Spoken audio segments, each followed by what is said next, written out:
Welcome to California Live Podcast. We're back with Ms. Heather Luzzi at the District Office of Small Business Administration. Ms. Heather, thank you for having us again, and thank you for joining us again for a new episode. Thank you, Victor. We appreciate your support of small business. Well, we appreciate your support and your time. We had a really, really nice, productive session last time, and we have some numbers which showcase these results. We get a lot of feedback almost every day, give it a take. Sometimes it's a couple of times per day, sometimes once in 2 days, but people are responsive. Today we got a few exciting questions. I want to warn you beforehand. I have one question which was not here. Okay. It's more of a creative personal, and I would assume that knowing me, you would trust me to have something not on paper, but just in case if you don't like it, we can always cut it out. Okay, no problem. So before we dive into these questions, since our last meeting, what has been new, what has been changed in small business administration, your office in California, anything that you could share with us? So that's a great question. I think the last time we talked, we were developing our new strategic operating plans for our lending programs. Those have since been published and came into effect on June 1st. Because they're still fairly new, we're still doing a lot of borrower education about it and training our lending partners as well as our resource partner network on those updates. Right. So basically, we're getting back to kind of the traditional lending and making certain that cash flow is the way that we look at things. And again, SBA is not a collateral lender, but if there is collateral, we would like to secure that collateral. Right. But if there's no collateral, we would never decline a loan specifically for that. But cash flow is really what we need to know that the borrower has the ability to repay the debt. Right. So. Right. So please correct me if I'm wrong. You, meaning the SBA, would prefer, let's say myself as a borrower, to go for buying a business which has cash flow to show you that it's cash flowing rather than me just having a collateral like my house. Correct. Okay. Exactly. Well, that's what I was hoping for. Let's dive into our questions, Sure. and I'll definitely have a few follow-up questions based on additional questions from our audience. Certainly. Since the loan reforms took the effect, what changes have you seen in local small business engagement and, most importantly, access to funding? So a lot has changed with the SOP implementation. Again, we're kind of getting back to traditional underwriting standards, but it really helps our lending partners by providing clarity to our lending programs. Previously, we had a policy called do what you do. So a lot of the lenders were thinking, okay, well, what does that mean? Is SBA going to actually provide the guarantee if the loan, defaults? Right. Because obviously they're accountable to their board of directors. So now we are saying, here are the parameters in which you can operate. Here are the minimum requirements, and providing that clarity has been valuable to our lending partners. Right. Well, that's exciting news. Yes. Let's say on the application and difficulty side-wise, is it more difficult than it was before, or it's easier for small businesses to? I don't know that I would say it's harder or easier. It's funny because SBA has a reputation, unfortunately, in cases where people say, oh my gosh, an SBA loan, it's so much paperwork, when in fact it's really not. It's the lender that requires the paperwork. There are simple application forms that SBA requires that lender to obtain, but we've updated those to ask the borrower's date of birth, whether the borrower is a citizen, just more basic information. We're asking for identification of 100% of the owners of the business. Previously, we only wanted to know those 20% or greater. Pardon me, it was up to the lender to gather that additional information. But again, with the updates, it's provided clarity for our lenders so that they know, okay, we need to collect 100% of the information for each of the owners of the business. And from their standpoint and standpoint of processing that loan, it should be much more smooth moving forward. Well, that makes sense, and I don't see why is that so difficult. I would want to know all the information from a person who would borrow from me, so kind of makes sense to me. But as one of my friends told me, common sense is not that common, at least not. anymore. It's not, Victor. Common sense is not common any longer, Yeah. unfortunately. The second question. Okay. Have there been any standout successes or challenges in your outreach to underserved communities this year? Last time you mentioned about some communities or little settlements which are located far away, and your district covers quite a large area. So this is the question, I guess, about these. So the district does. It's quite large. 44,000 square miles. 21 counties in California. But it's it's a challenge to go and meet applicants up in Modoc County, for example, because it's 7 hours from us. Yeah. So very challenging. But we are concentrating on rural areas. And I think what you're referring to was I did a couple of events and presentations and borrower education courses down in like Amador and Calaveras counties. So I think that they were valuable for the participants, and they felt like they were included. And unfortunately, sometimes those borrowers in the rural areas feel like they're discluded because we're not there often enough. Again, kind of taking that Modoc County as an example, we always can do webinars, virtual Zoom meetings, Teams meetings, anything like that. It's just physically getting there is a little more challenging. Right, but I would assume the scenery is beautiful. Yes. Oh my gosh, gorgeous, gorgeous. I was up in Arcata last week, and the big trees, oh, it's just breathtaking. So even though, it's a 6-hour drive, you're just kind of at peace for that drive. That's how I feel when I'm driving up here to record with you. Excellent. Excellent. Our next question, what feedback have you received from local contractors, local businesses on the new certification rules?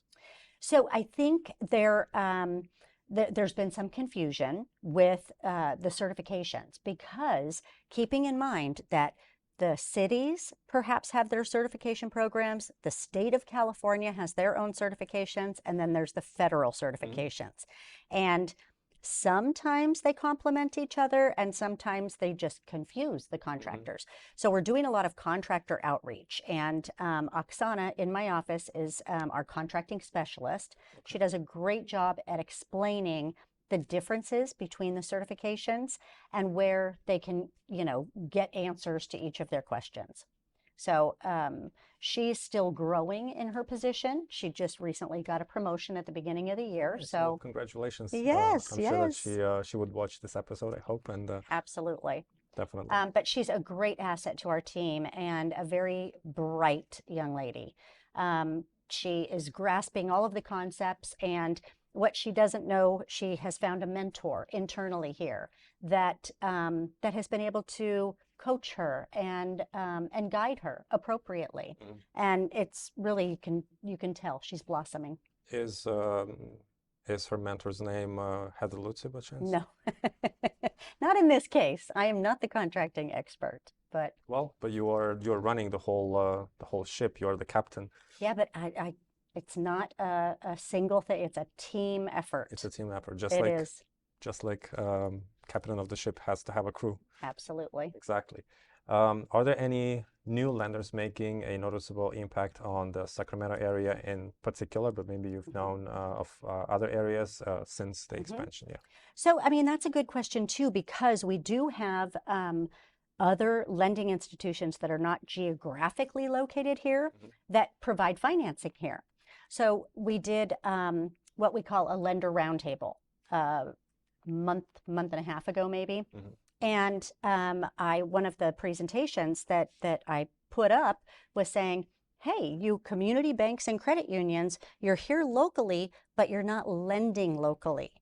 We're getting banks or credit unions from New York or North Carolina that are lending here, which is great because it's providing the support for those small businesses. Source, yeah. But I think that these local banks are missing out on opportunities right in their backyard. So, well, maybe they use this so-called policy that somewhere else the grass is greener. right. So they would lend somewhere else, and then someone from New York likes it in California.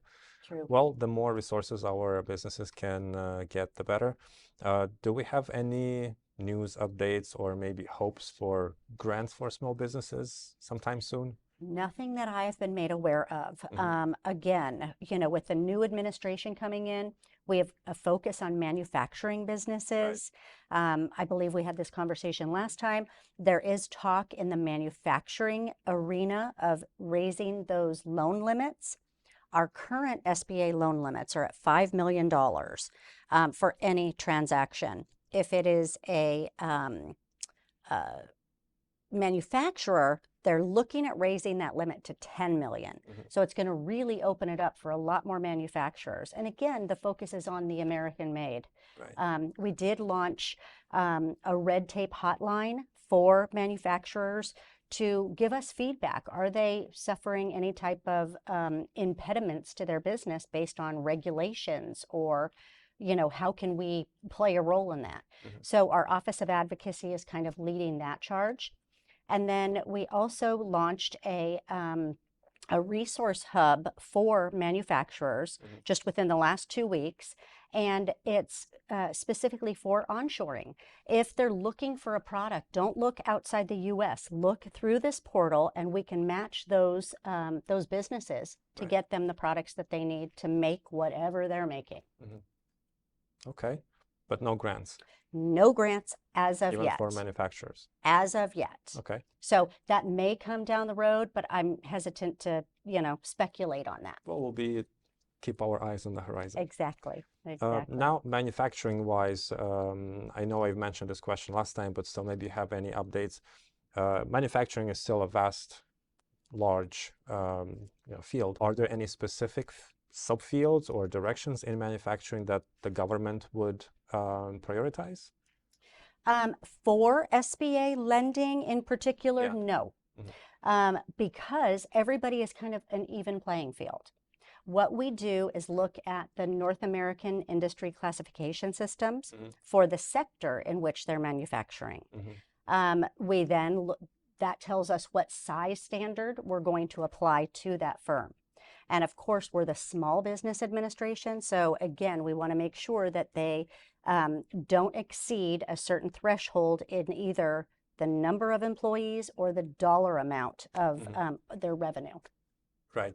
And it could be a little mom and pop shop which is producing bread, or even would you consider manufacturing a company which are specialized in software because they're manufacturing Absolutely. it? Okay. Absolutely. Yes. Yes. So not just a physical product. Not just a physical product. Okay. No. Well, that's quite exciting and promising. And with all our resources online, AI, it gives us a lot more chances to make the money back, which is quite interesting.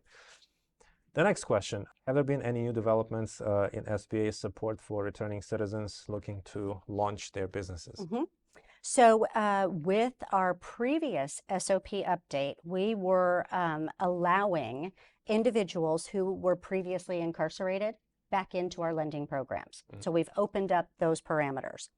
The most recent version of the SOP now will allow even a person, they could be on probation or parole, to obtain an SBA loan with several caveats.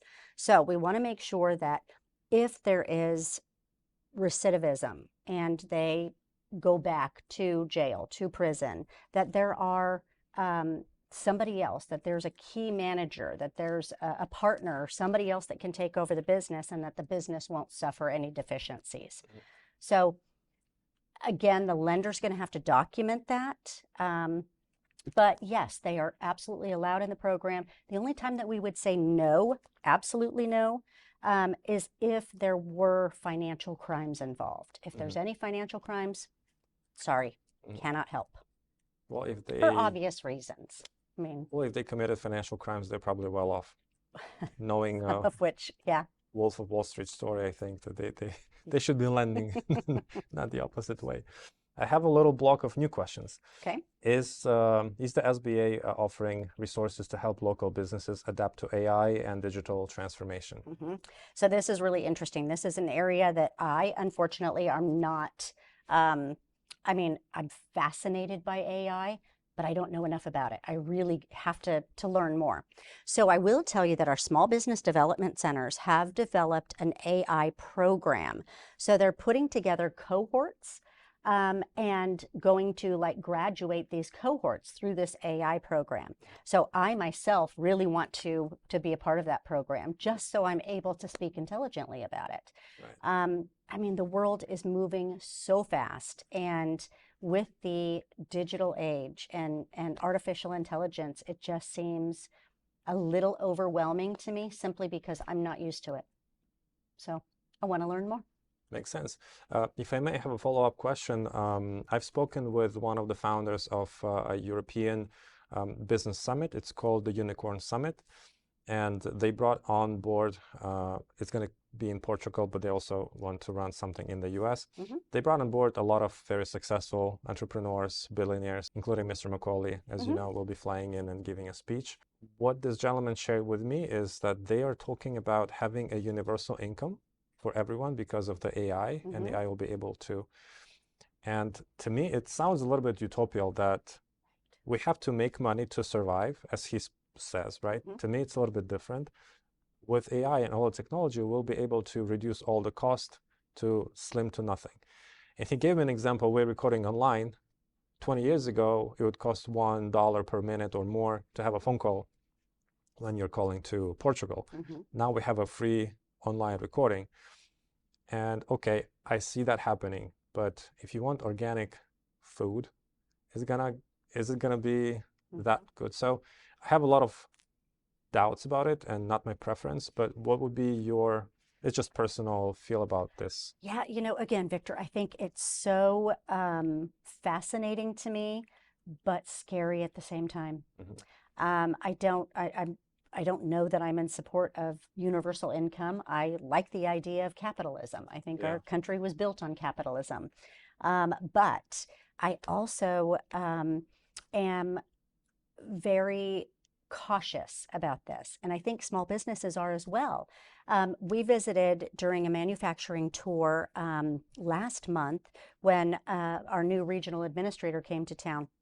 We met with a company called Tri-Tool out of Rancho Cordova, and really a cool story. And they started in their garage, and now they've got a big warehouse. And but they've adopted some of the AI to take over specific, machining, and which makes perfect sense. Yeah. For that business, great. But try to apply that to another business, and the fact that it could potentially put people out of work is pretty scary. And so new businesses that are trying to, invent themselves or reinvent themselves, they've got to be very cautious about how the landscape is in whatever sector they're looking at, because AI could take them out in a minute. It's, it's a little challenging. So I think it's going to be a delicate balance. You think about the farming, in particular in the Central Valley, and there's a lot that can be done with AI. But at the same time, you need those people. Somebody has to do the quality control. Somebody has to, physically look at the product to make sure that it's not damaged, or I don't know. I think, again, it goes back to, I need to learn more about it to see how broad AI can function. Yeah, well, to me, again, maybe it's just my personality, but I like these old school feels that you would, you clean your own house. It has the energy, it has the life. You give life to the house where you live. When people leave houses, they just collapse. The same thing with growing food or having animals. When it's a human who loves what he or she or they all together are doing, it's healthy food. It's with good energy. When someone is cooking, you have to love cooking to actually go cook. No one has to be pressured, as there's a lot of drama online. If you love cooking, you cook, doesn't matter who you are in life. Then it's tasty, it's healthy, it's nutritious. And when we have just robots doing that stuff, I don't know. Again, I'm just like you, I'm pro-capitalism. I would love to put my work, get the money, face my risks. That's why I came to America, not Sweden or other socialist country, because that kind of smells of socialism a little bit to me, or communism. With inflation in quite high interest rates and quite high interest rates, what support is available to help businesses stay resilient in 2025? So that's an interesting question. I will also put into kind of that bucket the tariffs, because we get a lot of businesses that are very concerned about tariffs. So again, I think President Trump had come out and said, it's not going to be an easy road. There's going to be some hiccups, and I think we've experienced those hiccups already. But I think for businesses, they have to be resilient and look kind of long term. With respect to the support from the SBA or from our banking partners, we're hopeful that the Fed will drop rates, but we keep getting good or better economic reports than are being, thought or forecasted. So we'll see how that plays out. There's still those unscrupulous lenders that are online lenders that, get the money in your bank account tomorrow. It's way too expensive. And then another update with our SOP is that we will no longer allow for merchant cash advances or factoring companies to participate or to, I shouldn't say participate. We cannot refinance those loans for borrowers. So the bad thing is, if we're not educating the general public about this, they're going to get into these loans and it's going to put them out of business. They're not good loans, but they're marketed as if they're great loans because you get the money fast, it's easy, it's a one-page application. In many cases, no collateral necessary. Again, speed does not make good. The borrowers have to educate themselves on what's available and what they can support. Right. It's like the little triangle which we explain to our customers. If you want it fast, it cannot be cheap. If you want it cheap, it will not be good. If you want it good and cheap, it cannot be. So it's always good, cheap, and fast. Now, the thing about the tariffs, and I have economic background. I never saw having tariffs for any country, and a lot of countries use that. I don't see it as a bad thing. Why do you believe we have such a screaming reaction from multiple businesses about the tariffs? It's more of an emotional reaction and maybe more of a political, with political background, because many countries do that. Many countries do that against our manufacturers or service providers. And okay, let's say we put high tariffs for our good and we isolate ourselves from imports, right? If we see, for example, Russia, their economy is a lot less powerful. But with all the sanctions, they were able to rebuild. Are we less capable? That's what I'm asking. I have acquaintances and people who we work with in LA, and they sell equipment, resell equipment, stuff like that, some small businesses locally. And they complained online about tariffs, and now that they have to pay, instead of $4,000 or $5,000, to have $10,000, $15,000 for monitors. Like, that's great, let's manufacture here. My comment got the most attention and the most of negative attention, from something like you're delusional to all the substandard language. Like, okay, I think I can do it. I think Samsung does it in Texas. So why are you guys so negative about it? Why don't you see an opportunity for yourself to make it here, grab it and sell? I don't know, see emotions, but maybe you could correct me. No, I can't correct you because I completely agree with you. I think it's very emotional. And I think that our media is driving that emotion. And depending on what side of the aisle you are on politics, it's either a wait and see approach or, oh my gosh, Chicken Little, the sky is falling. I don't think it's as bad as people are making it out to be. And I think that if we just stay the course, we will then be in a position to be treated fairly in the world market, because we haven't been.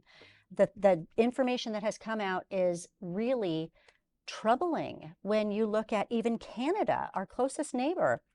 We're getting charged 400% tariff on butter. That makes no sense to me. So it's like, why do we want to buy Canadian butter?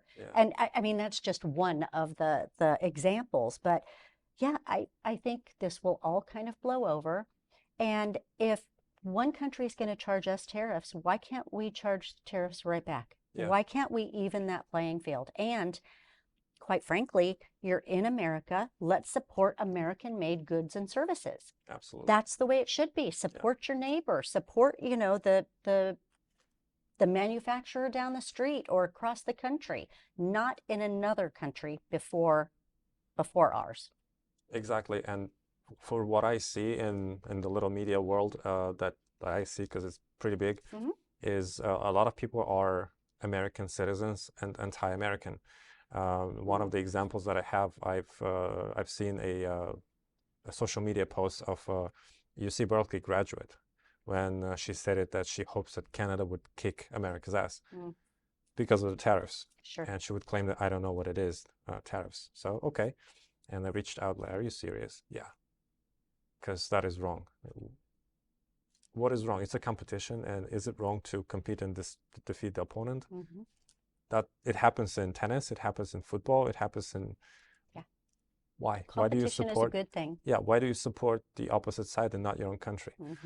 They have a lot of emotions. They have they've called me that I've been drinking some wrong substances. Yeah, something like that. Yeah. So well, okay, I guess that makes sense. But I mean, it's gosh, look at what's happening in Los Angeles right now, and the other protests around the country. You've got people down there, and I don't care what their immigration status is. You're still in America, and you're waving other countries' flags and burning the American flag and looting the small businesses that are there in your community to support you. It's very troubling. Yeah. Very troubling. Yeah. I see a parallel with so-called BLM, Black Lives Matter, which was not really related to any Black lives. No Black lives were helped and saved. It was paid protesters, I think. Exactly. The same thing right now. And just before our recording, I mentioned to you, we found some ads on Craigslist, which would pay them $1,000, $1,200 a day. It's probably cash, probably no taxes paid on that money. Right. And I think some cases it was higher than that. Yeah, for sure. I know quite a few immigrants from Mexico. I would never say that they are silly or even worse than that. I wouldn't believe that. Well, maybe there are a few illegal immigrants protesting, but I would say that they are quietly working because they moved here to work. Yeah, if we have criminals, they're probably looking for some fun to have, fun. But normal people, they escaped for a better life. They're not probably over there showcasing themselves. They're probably working to support their lives. Right. So I hope that... But again, our country is coming up on 250 years of existence next year. And we're a country built of immigrants. Yeah. All of us, other than the Native Americans, which were here first.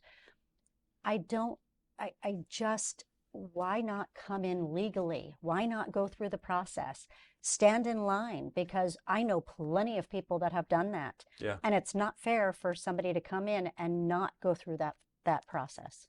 Well, everyone... Again, my personal opinion, but... Exactly. Well, it's definitely... common sense is not common. Right. And we can see this type of behavior even on a highway. When, okay, it's the speed limit and everyone would... not everyone, but some people would have to just cut through and do something silly. It's in the nature, I guess. Let me find another way. Or, again, corruption. Right. Right. Corruption in sports, corruption in any... other aspects of life, and some people are just trying to find the shortcut. Shortcut in getting abs or getting legs or getting bicep, which doesn't exist.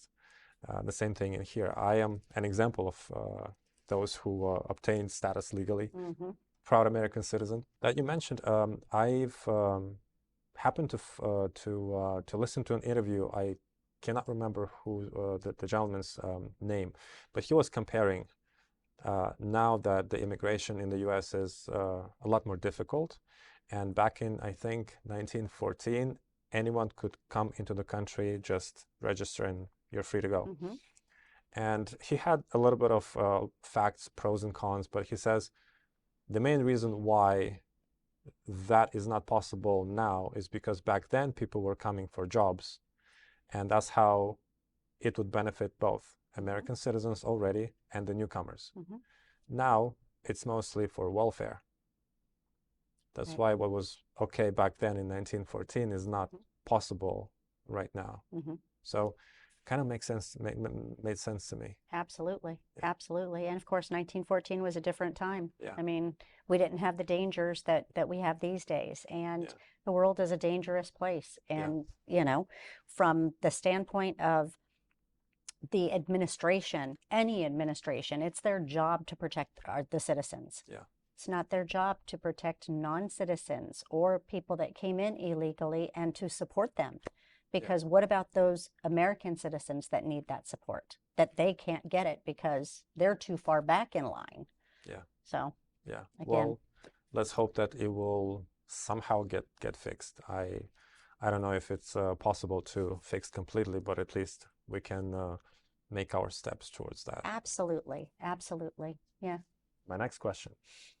Is the SBA addressing commercial property challenges for small business facing post-pandemic vacancy issues and issues like that? So we're still finding that a lot of vacancies, in particular, let's just say, for example, down in downtown Sacramento. In July, the governor has required that all state workers come back to work at least 4 days a week. So I think that will help. It will help the small businesses that are down there too, that have been suffering for quite a while, years, because of the pandemic. But we still have occupancy requirements to participate in SBA loan programs. So for example, with SBA loan programs, you have to occupy the property at least 51%. You can rent out 49% of that, but you have to occupy. It has to be an owner occupied. We don't do any like apartment buildings or any type of passive businesses. So again, if they're looking to purchase commercial real estate and their plan is to occupy 51%, that 49%, they can use that as part of the cash flow analysis, but that business still has to support the debt on its own before we look at the global cash flow. Does that make sense? Yeah. Okay. Yeah. A follow-up question to that. You mentioned that SBA loans do not support or not available to those who would have something at home at a single-family building. What about businesses which are investing in real estate, single-family homes, and transforming them into elderly care and those type of medical facilities? Would it be a yes or a no? Perhaps. So it's not. So for an elder care facility, yes, we can do that. For daycare facility, we can do that. Where we get stuck is that if there's a residence, if that's an owner occupied residence and they are taking care of the elderly, it typically doesn't work unless they have some type of a medical certification or something to show that, or experience in that field. I can think of an example with respect to a veterinary clinic. If they have like a surgical center there or trying to, care for animals overnight, there potentially could be somebody that needs to be on site 24 hours a day. So that would make sense. We can't say, you're running your bookkeeping service out of your house, so we're going to make part of that house payment. Doesn't work that way. So right. But if it's fully operational business, it's probably closer to yes than no. Yes. Now, another question which I do have, and it's kind of bothering me all the time. people invest in real estate, whether it's for themselves, single-family houses, for example, or as investment property for just someone to rent, or these facilities that we've mentioned, daycare, elderly care. And they own it on paper, but they have quite high property taxes. So it's technically not really owning, it's buying to rent. How does SBA look at this so-called ownership, because you don't really own it? If you are down in business and you cannot pay off the tax, it's taken away from you. So it doesn't really belong to you. When we calculate the debt service coverage ratios on any transaction, we always look at the taxes. We're going to take that as part of the equation. So it's not just the loan payment. When you're talking commercial real estate, it's the maintenance of that property, the utilities, the taxes, anything that would be associated with the cost of that building, that we calculate those into the ratios. So if the taxes are too high and the person can't pay them, we can't supplement the loan to pay those taxes. Right.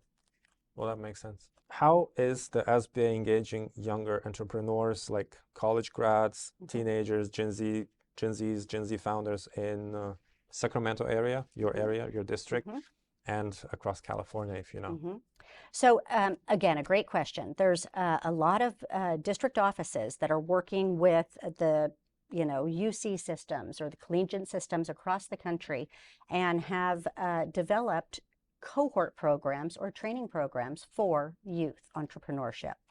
With that said, here in the Sacramento region, we have a great asset called the Carlson Center, and that's at Sacramento State University. And they focus on kind of introducing the students to the entrepreneurial ecosystem and what's possible. They do pitch deck competitions, and they do like a whole weekend where they're all in the classroom all weekend long, and they have pizzas brought in or hamburgers or whatever, and they work on a business plan in teams and then present that at the end as a project. It's really a nice event to view, to look at, to see.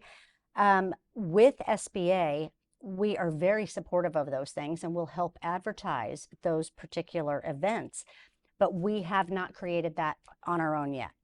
I will tell you, I mean, you and I have been talking about doing a youth entrepreneur program for a long time, and we're just trying to get that launched. Right. With that said, there are plenty of, again, Sierra College, UC Davis, American River College. They all have some type of entrepreneur programs that the students can participate in, and then kind of make the next step if they really want to go into business. And what's nice about this is that they give them kind of the down and the dirty. You need to realize, as an entrepreneur, you're not going to make $1 million going out the gate. You know, that's very rare that they would, that somebody would do that. But you have to think about the long hours, that you have to be the bookkeeper, the attorney, the manager, the janitor, everything when you are a business owner. And so I think kind of a holistic view of the 360 degrees of business ownership is taught, and I think it's really kind of a wake-up call for some of the students that go, oh, okay, maybe that's too much for me. I'll just go get a regular job, or I'll work for somebody else. So there are programs out there. There's just not enough of them. Right now, I would tell you, with the manufacturing initiative that the agency has, we are very supportive of the trade schools. And again, I would love to see more trade schools and more participation in the trade schools, because I really think that that would help the country moving forward. Definitely. And right now, these professions are quite well paid, I would say. Absolutely. I was reading a thing the other day, and it was like electricians, I think they started at $136,000 a year. Not bad. That's great. That is great for somebody just, coming out of high school and going through a trade school. And Well, that wasn't around when I was younger. let it be 100,000, even 90,000. That's still it's a decent money. wonderful wage. Absolutely. Yeah. Absolutely. Yeah, and it's quite difficult to find someone decent for plumbing, electricity, Absolutely. anything. Yeah. And they're needed every day. Yeah. I mean, I can't even fathom how AI is going to take care of your plumbing. Or, you know, I mean, I'm sure the robots, the machines can do welding, but they can't, you know, there's a lot that can be merged with the AI and the student. So what I like about an idea in AI and construction is using a 3D printing technology in constructing homes, which would reduce the cost. But obviously, these details as plumbing and electricity and all other little details, I would still believe would need human touch or at least supervision. How can small businesses prepare for possible funding or policy changes? So it's interesting. I think with the budget that that the administration just passed the House with, they're trying to get that through the Senate, and they're looking, I believe, at the end of July for that, hopefully, or the mid July, I believe. In any case, I'm hopeful that that will open up new opportunities. It will provide some type of safety net for, you know, those naysayers that are out there. And then I think a lot of things will start opening up. Once the budget gets passed and we kind of can look at the landscape and see kind of where that interest rate environment's going to go, where, you know, the housing market is going to go. Right. All of that, I think that will assist moving forward. It's a little uncertain right now, and that's creating some angst in the market. Right. Well, at least we got some results with the House of Representatives. Yes. I do believe it's a decent document. I didn't see any major flaws in it. What is your personal take on this little fallout between President and Elon Musk? You know, I think I like them both. Yeah. But I think they're both very strong personalities. And you can have a disagreement with somebody, and it should be respectful. I think it got a little ugly for 2 days there, I think. Yeah. But I think it really takes a big person to apologize to. And I really admire Elon Musk for kind of making that advancement of saying, I probably went too far. And so I'm hopeful that they can repair that relationship. You know, it's interesting because a lot of people talk and they're like, okay, they were just best friends and he was just in the White House and given the key, and then other people are saying, oh no, maybe this is, you know, not genuine. So I don't know. We'll see how it plays out. Yeah, I had an idea that it could be staged, knowing that they both have some sense of humor. Probably should have been done this way. You know, it does impact a lot of people. On the other hand, you know, Elon Musk is, even though he's a genius in business, he's a great salesman, except for being great at technology. But he's also a lot younger than Donald Trump. So it's different life experience, and he's a tech guy, and they tend to be a little bit more childish because they live in this fancy fantasy world of rockets flying and living on the Mars. So I just saw either it's staged or just it's a kind of a childish reaction on when the parent doesn't give you a candy, a little bit. But let's hope that they get back into their strong friendship. I think it's kind of funny though, because again, like with the media, it depends on who you're listening to or what newspaper you're reading or online article. And because for a period of time, they hated Elon Musk and were burning down Teslas. And it's those same people that are now coming to his defense when he's arguing with the president. It's just kind of comical. It is comedy. Yeah, just like Charlie Chaplin said that in a close-up, it's a drama. It's in a different perspective. It's comedy. My last question, which I mentioned to you in the beginning, is a little bit more on the creative side than on small business administration. Or one of our listeners, the way he says, and I'll try to quote it, Miss Heather, you are of Italian American cultural background, right? And Spanish. Right. But you do have Italian. Correct. Okay. As a person with Italian-American heritage, cultural heritage inside of you. Which films with Italo-American cultural stories in them or TV shows are your favorite? Oh my gosh. If you have any. I don't even know that I would have any. I think I would have to look back to like my grandparents and what they watched, because it's not something that even growing up we were really exposed to, other than at the grandparents' houses. I can't even think of, I can visualize one woman actress that was Italian, but I can't remember her name. But very strange question, huh? Well, we have some creatives watching. Yes, I love that. I love that. I always like the personal questions too. Yeah. Oh my gosh, I'm going to have to remember that name and get back to you. Okay, let's then, if you don't mind, I will mention a few films and let's see if it rings something. Okay. The Godfather. Oh yeah. Casino. The Irishman. The Bronx Tale. All those, but they're all violent. I mean, well, Bronx Tale's not, but the others, yeah. Well, they are. I mean, Quentin Tarantino, it would give you a lot more because he thinks it's fun. But those films are of stories of the American Italian community. Sure. Or even Sopranos, right? The legendary TV show. Are you a fan of any of those? Yes. I mean, I've watched them. I can't necessarily say I'm a fan. I will tell you that recently I just watched a movie, might have been on Netflix or Prime, I can't recall, but it was called Nona's. And I don't know if you've seen it, but it was Vince, what is his name? Vince Vaughn, and Susan Sarandon played in it. But it was a true story, and that's what always resonates with me, is the true stories.